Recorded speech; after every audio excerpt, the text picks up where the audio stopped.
Assalamualaikum warahmatullahi wabarakatuh.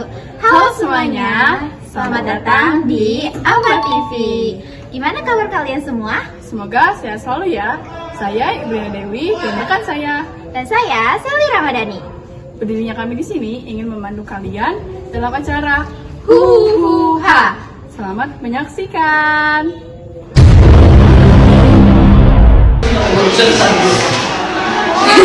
Selamat pagi anak-anak. Pagi Pak.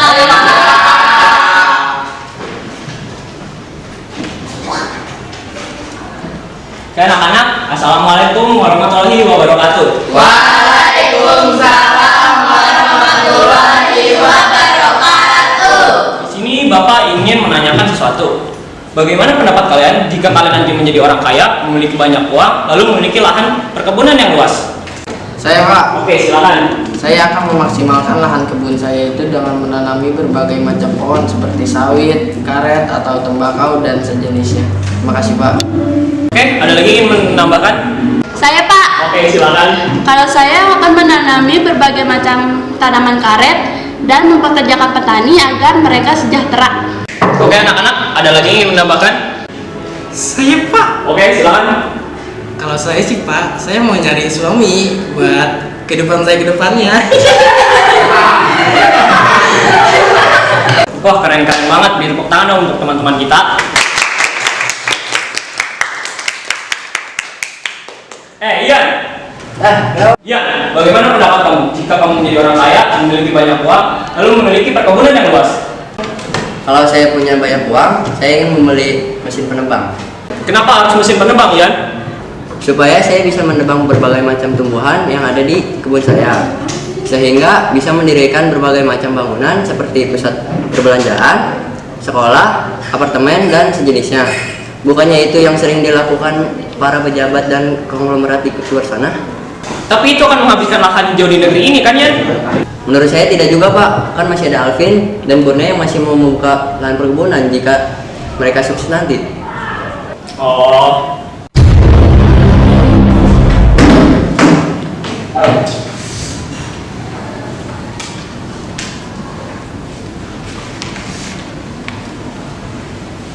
Manda, ngapain kamu naik ke bawah? Mohon maaf Bu, ini kertas salinan yang ada di buku paket. Mau jadi apa kamu nanti? Saya mau jadi pejabat. Bagaimana bisa kamu menjadi pejabat kalau ujian nanti kamu pakai seperti ini? Karena banyak penjabat yang saya saksikan di televisi juga ini juga praktek saat pidato Seorang guru bimbingan konseling memanggil Dedi, salah seorang siswa kelas 10 yang diketahui sering melakukan pelanggaran di sekolah.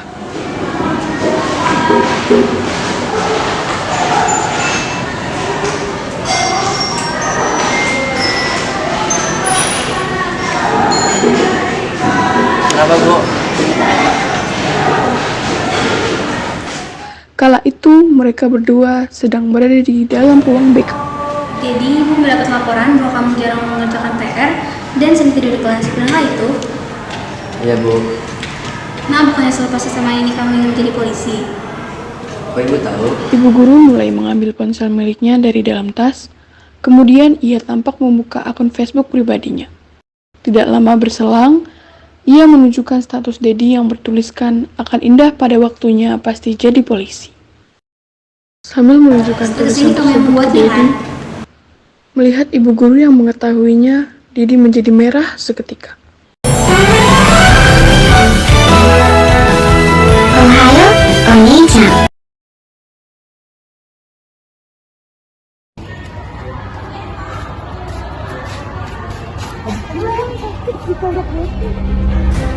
Enggak apa, nabrak cewek saya. Apa saya? Saya nggak sengaja.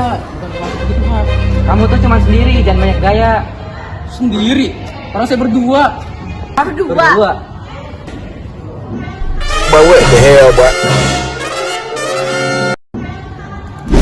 Sama mil kita satu. Emang ada apa dengan mil kita? Mil kita dengan banyak varian rasa membuat kita menjadi lebih berani karena rasa yang manis dan punya energi untuk membuat kita semangat menjalani hari. Oh begitu. Kan mau nggak mil kita? Boleh. Mau. Nih. Sekarang kita bukan sendiri lagi tapi kita 6.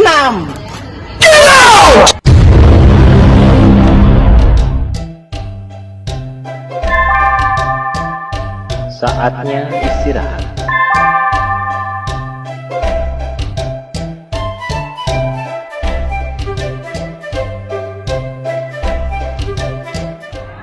Edi, kamu jangan membuang sampah sembarangan. Lah, teman-teman yang lain juga buang sampah sembarangan kok. Tapi kan, kamu tidak harus ikut-ikutan seperti teman-teman yang lain. Apalagi, kamu bercita-cita sebagai seorang pelayar. Jadi, kamu harus menjaga kebersihan lingkungan.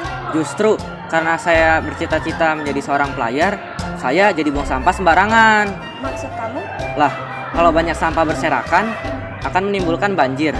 Lalu, kalau banjir, saya akan membuat perahu kecil dan saya akan menawarkan jasa untuk orang-orang yang membutuhkan bantuan menyeberang. Dasar. Pokoknya, kita harus menjaga kebersihan lingkungan di sekitar kita. Ya, kembaliannya. Kasih. Aku tuh heran sama kamu, Cak. Kenapa heran sama aku? Masalahnya, kamu itu kalau ada tugas buat laporan atau apapun, selalu lama buat dia. Tuh, kalau aku selesai selalu saja berantakan. Betul sekali, gara-gara kamu aku sering diminta tolong sama Pak Ferry, pemimpin kita, untuk mengetik ulang laporan dari awal. Udah, jangan pusing. Kita ini kan berteman, sudah sewajarnya kita saling membantu. Masalahnya karyawan yang lain juga ikut membicarakan kamu. Kata mereka, kapan sih kamu itu kalau ada panggilan tugas dari pimpinan langsung cepat tanggap dan tidak buat kesalahan terus?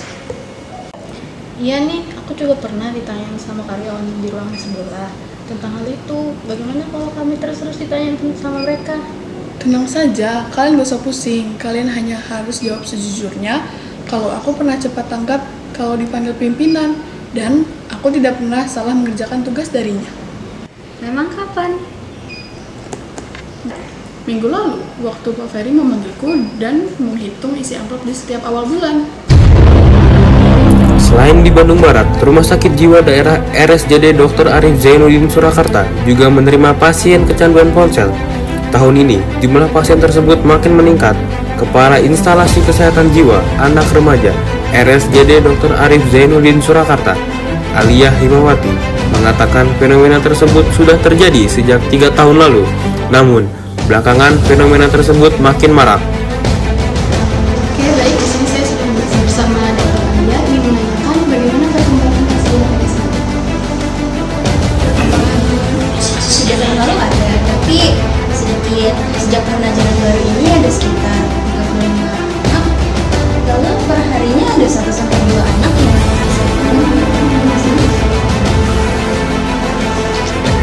Kondisi gangguan kejiwaan mereka berbeda-beda. Pasien dengan kondisi yang sangat parah bahkan tidak mengakui dan menganiaya orang tuanya. orang tuanya tidak dianggap. Dia ngomong katanya dia turun dari langit. Isi pikirannya ada di diri terus dan pembahasannya setiap hari tentang diri itu. Kebanyakan pasien tersebut kecanduan game ekstrim. Mereka tidak mau makan hingga tidak mau sekolah. Kalaupun sekolah, mereka ingin segera pulang untuk bermain game. Ada yang niat ke sekolah itu untuk main game karena di sekolah ada wifi gratis, sedangkan di rumah sudah diputus oleh orang tuanya, kata Aliyah. Penanganan pasien kecanduan ponsel ini dilakukan sesuai dengan gejalanya. Pertama, pasien harus mengakui jika dirinya kecanduan ponsel. Setelah itu, pasien diberi obat. Kondisi kecanduan ini membuat cairan otak atau kerja saraf tidak seimbang. Langkah farmakoterapi atau pemberian obat ini yang paling cepat bisa menyeimbangkan, ujar dia. Kemudian, pasien akan menjalani terapi perilaku secara berangsur. Dosis obat juga diturunkan. Untuk pasien rawat jalan, kita evaluasi 2 minggu sekali. Mereka kita beri kontrak, sehari ngapain saja. Sehari pegang ponsel itu hanya 2 jam, katanya. Rumah Sakit Jiwa Daerah RSJD Dr. Arif Zainuddin, Solo, Jawa Tengah, mencatat adanya kenaikan signifikan jumlah pasien kecanduan ponsel. Dalam 3 bulan terakhir, bahkan sudah ada 35 pasien kecanduan ponsel yang berobat ke RSJD Solo. Kepala Instalasi Kesehatan Jiwa Anak Remaja RSUD Dr. Arif Zainuddin Aliyah Himawati mengatakan, dulu pasien kecanduan ponsel baru ada 1 orang dalam sepekan. Sekarang, dalam 1 hari, bisa 1 sampai 2 pasien. Semuanya merupakan anak-anak usia sekolah. Inikah tahun ajaran baru? Di semester itu sudah kira-kira ada 75 anak, bahkan 9 orang inap. Yang rawat inap kemarin ada 2 anak, tapi sekarang sudah Pasien yang rawat inap tersebut terdiri dari 1 siswa SMP dan 1 siswa SMA. Adapun pasien rawat jalan paling kecil usianya 10 tahun. Puluhan pasien tersebut berasal dari Solo dan sekitarnya. Dia menyebutkan, ciri-ciri anak kecanduan ponsel biasanya orang tuanya sudah tahu si anak pegang ponsel terus. Selanjutnya, anak sudah tidak bisa melakukan fungsi tugasnya sebagai anak sekolah, seperti membolos sekolah, tidak mau sekolah, tidak mau belajar. Selain itu, anak mengalami gangguan emosi dan kesulitan tidur. Menurutnya, dalam menangani pasien kecanduan ponsel, disesuaikan dengan gejala yang muncul. Gejala bisa berbeda pada setiap anak. Misalnya, gangguan emosi dan sulit tidur diatasi terlebih dahulu. Ada beberapa langkah yang kami lakukan untuk mengatasi gangguan emosi itu. Salah satunya dengan obat farmakoterapi.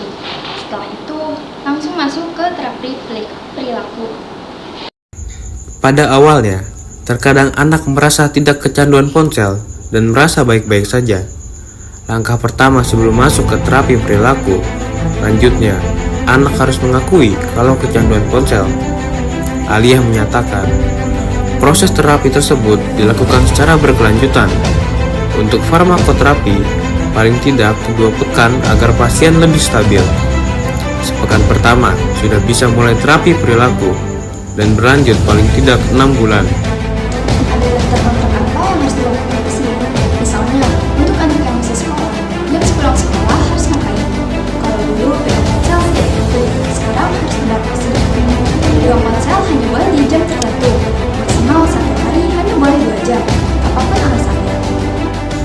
Aliyah menambahkan, orang tua perlu melakukan upaya dan memberi contoh untuk mencegah agar anak tidak kecanduan ponsel.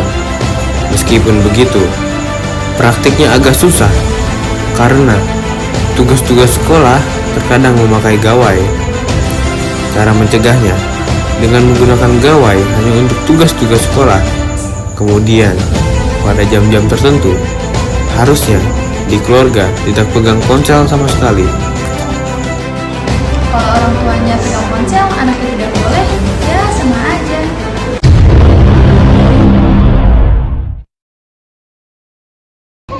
Si El ganteng banget. Gokil, ganteng banget El.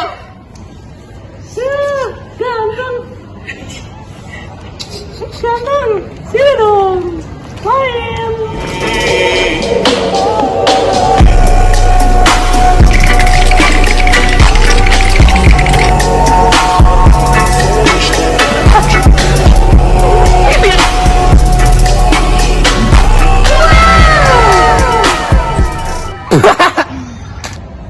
Makan Dilan. Auto. Lah, aku mah ganteng. Assalamualaikum warahmatullahi wabarakatuh. Waalaikumsalam warahmatullahi wabarakatuh. Perkenalkan, nama saya Didi. Di sini adakah yang kuli bangunan? Enggak. Wah, berarti saya satu-satunya ya di sini. Baik. Ngomong-ngomong soal liburan, bagi kebanyakan orang, liburan merupakan obat stres. Tapi buat saya sih, malah bikin stres. Orang-orang waktu liburan sibuk nyiapin rencana mau kemana. Saya sih malah sibuk, dari alasan. Suatu hari, anak saya datang bicara. Pak, mau pergi ke Dufan? Nah, Jakarta banjir. Ya udah, pergi ke Tangkuban Perahu aja. Perahunya bocor, nak. Bilang aja bapak lagi nggak punya duit. Cerdas. Anak saya itu memang jarang liburan. Saya ajak ke tempat kerja saja, malah mengira sedang tamasya. Dia main dari pagi sampai sore, nyusun Lego, pakai batu bata. Jika orang lain menyusun Lego jadi robot, anak saya sih malah jadi bos ronda. Pulang kerja tanya sama istri saya. Nak, gimana? Seru main sama bapak? Mantap mah, seru. Kalau aku nanti udah gede, aku jadi kuli bangunan. Nak, masih banyak pekerjaan yang lebih baik daripada kuli bangunan. Ah, kuli bangunan kan itu seru. Aku suka jadi kuli bangunan. Ya, anak saya itu memang jarang liburan. Makanya dia itu norak. Kemarin saya ajak ia mandi bola. Dia malah bawa handuk. Istri saya langsung ngomong. Nak, kalau mandi bola gak usah bawa handuk, kan udah disediain. Tapi bukan cuma anak saya sih yang jarang liburan. Saya juga. Satu-satunya liburan saya sih ya acara ini. Karena ya saya dapat tidur di hotel, pergi ke Jakarta, kasurnya empuk.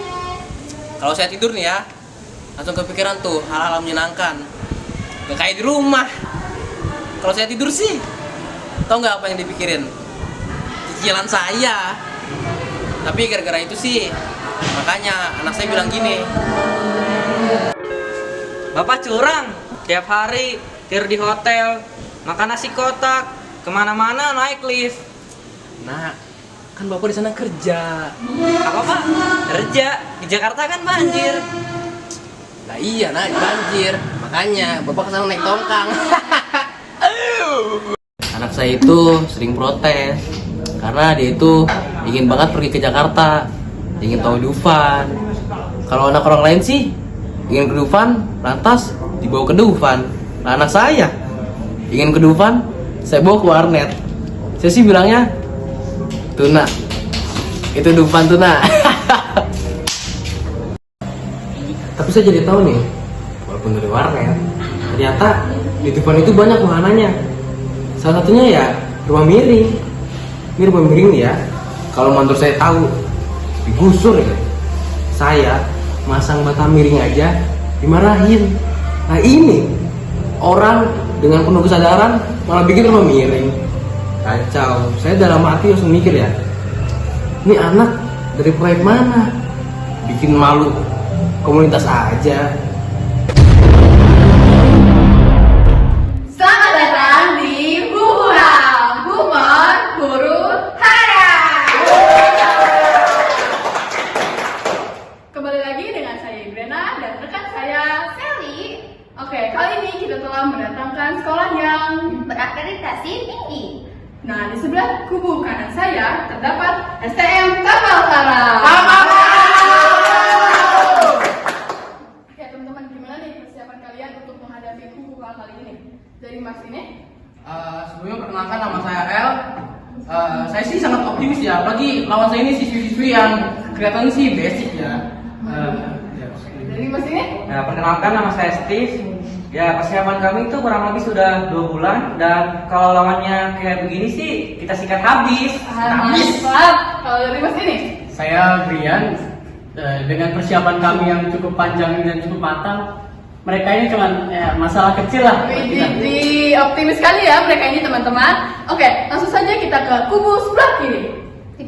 Di kubu sebelah kiri saya terdapat siswi-siswi cantik dari STM Anggrek Mekar Pontianak. Bagaimana kalau kita bertanya kepada mereka bagaimana persiapan mereka di buku kali ini? Saya Zahra. Menurut saya sih gak usah banyak gaya ya, karena lawan kita ini lembek-lembek dan kita tuh udah pasti juara bersatu. Baik, perkenalkan nama saya Nisina Nabila Mumtaz. Menurut kata pepatah, jangan melihat buku dari sakunya saja karena kita nggak tahu dalamnya, siapa tahu lebih jago, lebih keren, lebih unggul. Ya, kalau saya perkenalkan nama saya Nikita Hermanina Yomase. Kalau menurut saya pede sih untuk menang karena menurut saya cewek gak akan kalah dari cowok. Wah, keren-keren sekali ya. Wah, sangat optimis sekali ya peserta buku hari ini. Betul sekali. Oke, kita mulai saja segmen pertama, yaitu segmen pertanyaan teks anekdot. Oke, pertanyaannya yaitu sebutkan struktur dari teks anekdot. 1, 2, 3. Oke teman-teman, ternyata dari STM Kapal Kara Pontianak yang menjawab. Silakan, Mas Steve. Struktur dari teks anekdot itu yang pertama ada abstraksi, yang kedua ada orientasi, yang ketiga ada krisis, yang keempat ada reaksi, yang kelima adalah kode. Oke, apakah betul nih teman-teman jawabannya? Oke, kita lihat nih di papan kali ini. Survei membuktikan. Oke, betul sekali dari jawaban. Kita kasih poin 100 untuk STM Kapal Karang. Oke, kita ke pertanyaan selanjutnya. Sebutkan ciri-ciri teks anekdot. 1, 2, 3. Waduh, dari STM Taman Anggrek dulu nih. Oke, waktunya habis teman-teman. Mohon maaf. Kita lempar saja ke STM Kapal Karang. Apakah STM Kapal Karang bisa menjawab? Tentu, ciri-ciri dari teks anekdot yaitu teks anekdot bersifat lucu dan menghibur. Teks anekdot ditujukan untuk mengkritik dan juga menyindir. Teks anekdot memiliki pesan berupa sindiran dan juga kritik.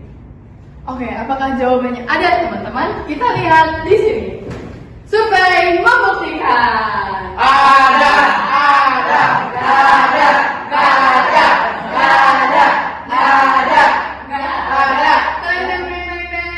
Wah.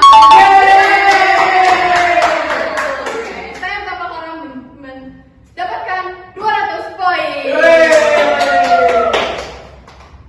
Oke, kita ke segmen selanjutnya, yaitu segmen pertanyaan gagasan. Apa itu simpati? 1, 2, 3. Wah, STM Anggrek dulu nih teman-teman. Apa nih jawabannya? Jadi simpati itu adalah keadaan seseorang merasakan perasaan, baik perasaan senang maupun sedih yang turut dirasakan oleh orang lain. Oke, kita lihat jawabannya di sini teman-teman. Apakah ada?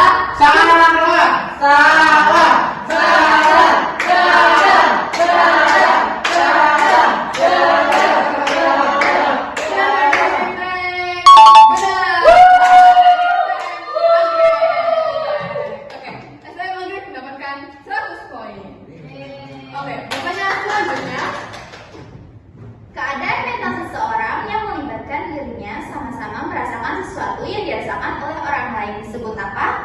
1, 2, 3. Waduh, dari STM Anggrek lagi nih teman-teman. Silahkan bisa dijawab. Oke, jadi jawabannya adalah empati. Waduh, keren banget nih. Kita lihat jawabannya apakah ada. Survei membuktikan.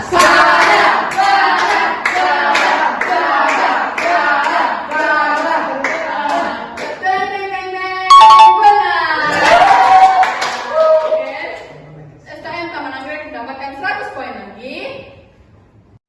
Oke, kita lihat dulu nih teman-teman. Poin sementara dari STM Kapal Karang ada 200. Oke, kita pindah ke sini. Poin STM Anggrek Bekar ada 200 juga nih teman-teman. Wah, kali ini poin mereka masih seri ya teman-teman. Oke, kita lanjut ke segmen selanjutnya. Apa itu Sally? Yaitu segmen Comic Strip. Sebutkan salah satu bentuk anekdot yang sering digunakan. 1, 2, 3. Waduh, kali ini STM Kapal Karang yang menjawab. Silakan. Jawabannya komik strip. Waduh, apakah benar? Survei membuktikan.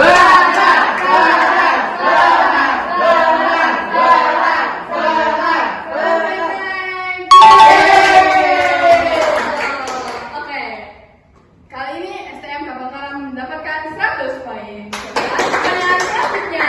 Oke, sebutkan langkah-langkah membuat comic strip. 1, 2, 3. Wah, ini lagi nih teman-teman. Silakan bisa dijawab. Bersih Bu. Untuk membuat komik strip, langkah pertamanya itu kita harus memikirkan dulu konsep dari cerita kita. Setelah memikirkan konsep itu, kita tuang ke dalam naskah. Karena komik strip ini panelnya terbatas, jadi kita hanya memasukkan inti-intinya saja.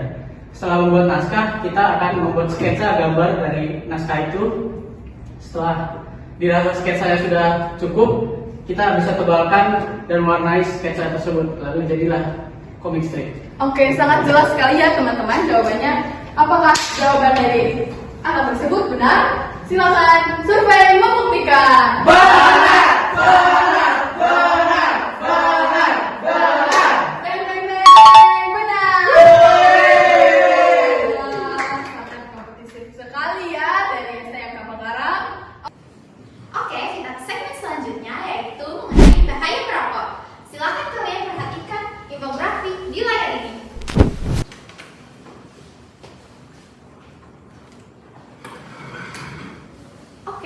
pertanyaannya adalah, apakah informasi kesehatan sudah cukup jelas? 1, 2, 3. Oke, STM Anggrek dulu nih yang menjawab. Silakan, siapa yang mau menjawab? Saya pada umumnya infografik hanya menjelaskan tentang bahayanya rokok bagi paru-paru dan jantung. Padahal informasi bisa dirinci dengan mengetahui zat bahaya yang ada di rokok seperti nikotin, karbon monoksida, dan dampak bagi organ tubuh secara spesifik. Oke, sangat jelas jawabannya. Kita lihat ya teman-teman. Survei membuktikan. Salah, salah, salah, salah, salah. Teng teng teng teng. Benar. Oke, STM Anggrek mendapatkan 100 poin. Lanjut ke pertanyaan selanjutnya. Oke, untuk pertanyaan selanjutnya, apakah disediakan solusi berhenti merokok? 1, 2, 3. Oke, lagi-lagi STM Anggrek. Silakan menjawab. Tidak, karena sebagian besar infografik hanya menunjukkan solusi tanpa menawarkan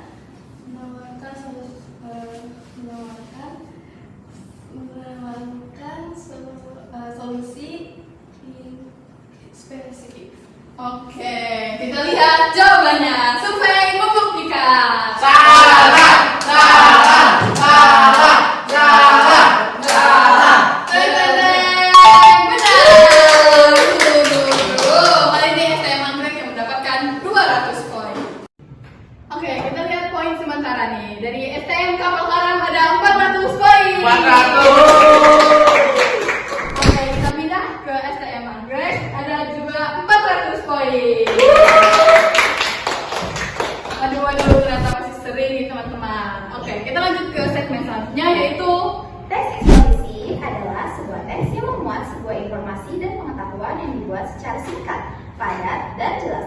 Pertanyaannya adalah, 1. Bagian pembuka yang berisi pernyataan pendapat, pengenalan isu, masalah, gagasan utama, atau pandangan penulis secara umum disebut sebagai 1, 2, 3. waduh, dari STM Kapal Karam nih teman-teman. Silakan dijawab. Kalau bagian pembuka tuh berarti tesis. Oke, kita lihat apakah betul. Survei membuktikan. Benar, benar, benar, benar, benar.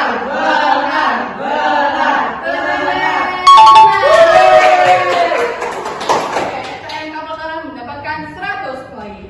Oke, pertanyaan selanjutnya. Bagian yang berisi alasan, data, fakta, dan bukti untuk mendukung pernyataan atau pendapat yang disampaikan dalam tesis dalam struktur teks eksposisi disebut sebagai 1, 2, 3. Oke, STM Kapal Karam lagi nih. Silakan jawab. Kayaknya jawabannya pasti argumentasi. Oke, kita lihat jawabannya apakah benar. Survei membuktikan. Benar, benar, benar, benar.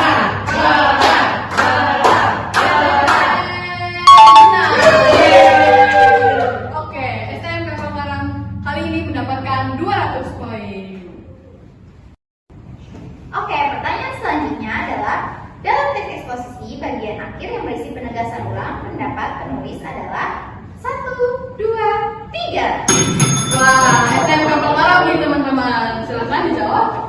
Karena bagian akhir dan berada di akhir kalimat berarti jawabannya penegasan ulang. Oke, kita lihat ya di layar atau outdoor. Survei membuktikan. Benar, benar, benar, benar, benar. Teng, teng, teng. Benar. Oke, STM Kapal Karam mendapatkan 100 poin lagi. Oke, dalam segmen terakhir ini kita ke pertanyaan bonus tentang sebutkan beberapa istilah yang terdapat dalam naskah lawakan tunggal. 1, 2, 3. Wah, dari STM Anggrek dulu nih teman-teman. Silakan dijawab. Pastinya ada setup, dan yang kedua ada punch, dan yang ketiga ada beat, dan yang tentunya yang terakhir ialah flow of. Oke, apakah benar jawabannya? Kita lihat. Survei membuktikan.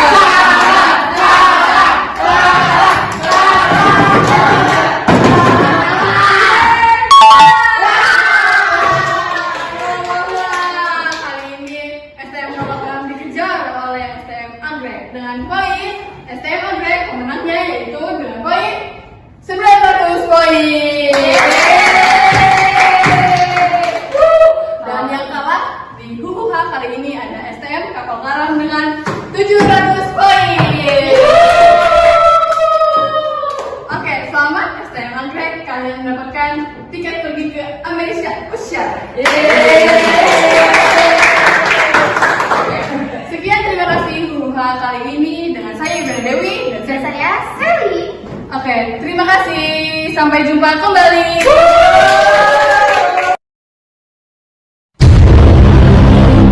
Nah, gimana nih tadi pementasan Huhuha kali ini? Pasti keren-keren banget kan? Dan sekarang kita sudah berada di ujung acara. Terima kasih atas perhatiannya yang sudah menyaksikan talk show. Mohon maaf bila ada perkataan dan kekuatan yang kurang. Terima kasih. Sampai jumpa lagi.